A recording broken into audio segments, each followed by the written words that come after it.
to the ridiculous. Why don't you go where fashion sits? Dr. Frankenstein and his unnatural creation have appeared in many guises over the years. Mary Shelley's Gothic horror was famously dreamt up in a rain-drenched villa on Lake Geneva, on holiday with her lover Shelley and his fellow romantic poet Byron. The playwright Nick Dear has returned to her original tale of scientific hubris for his new interpretation at the National. Unusually, the stars, Benedict Cumberbatch and Johnny Lee Miller, alternate in the leading roles, taking turns to play Victor Frankenstein and his creature. The dual casting was the idea of the writer and director to mirror the symbiotic relationship between the two men, creator and created. And while the image of Boris Karloff's stumbling monster may be hard to shift, this latest incarnation is more faithful to Mary Shelley's original creature, one who learns to speak and even to think for himself. At first I knew nothing at all, but I studied the ways of men, and slowly I learnt how to ruin, how to hate, how to debase, how to humiliate. And at the feet of my master I learnt the highest of human skills, the skill no other creature owns. I finally learnt how to lie. Despite being written almost 200 years ago, the core themes of the power of science and the creation of life make the story as relevant today as ever. But does this new stage version breathe new life into a classic, or overwhelm it with star actors and stage spectacle? And I should say, as if you hadn't guessed, that extract there wasn't read by an actor. Paul, I suppose one of the most interesting aspects of this production is the way that the key lead roles are swapped. You saw both productions, different actors, different nights. What did you make of it? Well, you always remember your first one. And so, you know, I became very faithful to Johnny Lee Miller as the creature and Benedict as Victor Frankenstein. You know, and it's kind of interesting, actually, because you're worried about some of the elements of it being a bit gimmicky. One thing that I have to say very early on is that it is great. It is a fantastic update and reanimation of something that's been done so many times. But then within that, what happened was I went the first night and I was all prepared to really just be ecstatic and stand up now and give it a standing ovation.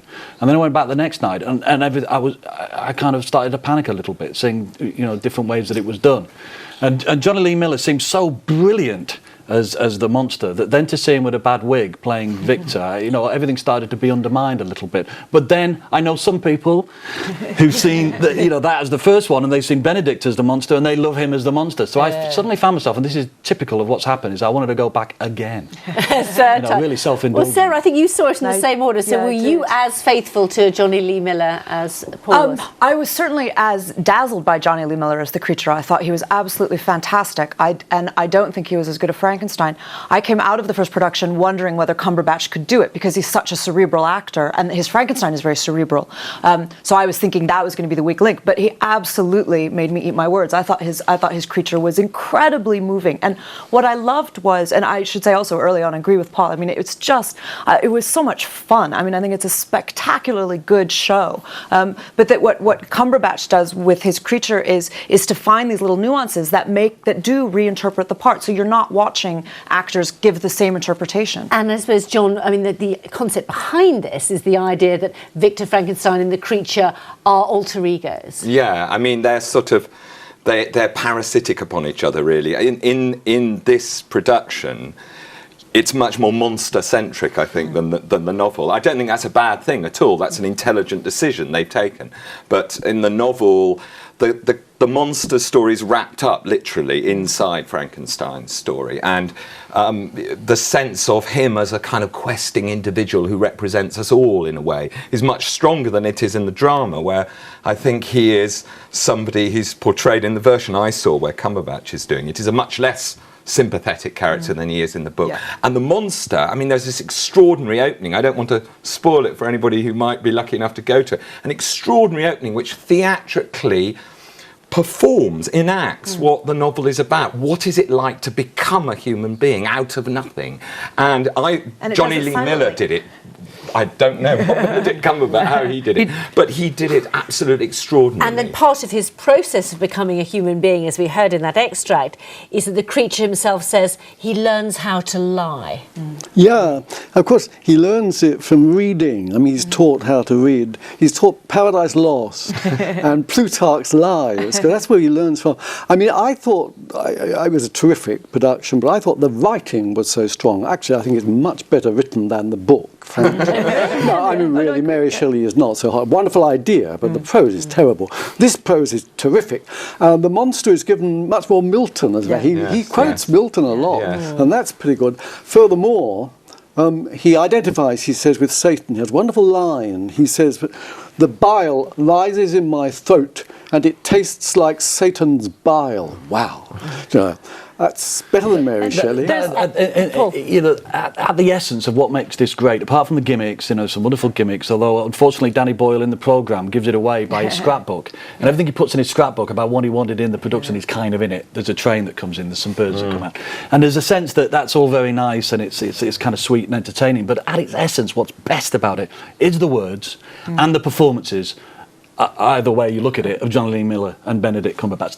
That's really what it is, and everything else is very attractive around the edges. But those two things, there are two things I would add. One is that I agree. One of the things that they bring to the story that Shelley markedly lacks is humor, and they find even in Shelley's lines, they find a way to cast it in a way that's funny. So when the creature says he wants to reason with Frankenstein, that's not funny in the novel, but it's very funny on the stage. Yeah. So I thought things like that were brilliant. And also, we haven't mentioned the set yet, but the set is spectacular, and the staging of it is I think really, really good. There's this amazing light chandelier that they use to suggest sunlight and heat. It actually gets hot, and the sense of pulsing electricity, and the way that then contrasts with the famous icy end on the North Pole. You get the fire and ice all the way through. And a very dramatic moment when a train comes onto the stage, created by people. This kind of, I suppose, idea, symbol of the Industrial Revolution and the menace of science. I have to confess that was one of the few, although it was theatrically great, I thought that was one of the few gratuitous editions. It was enjoyable, but I think it was too clear that it was saying what you've just suggested it was saying.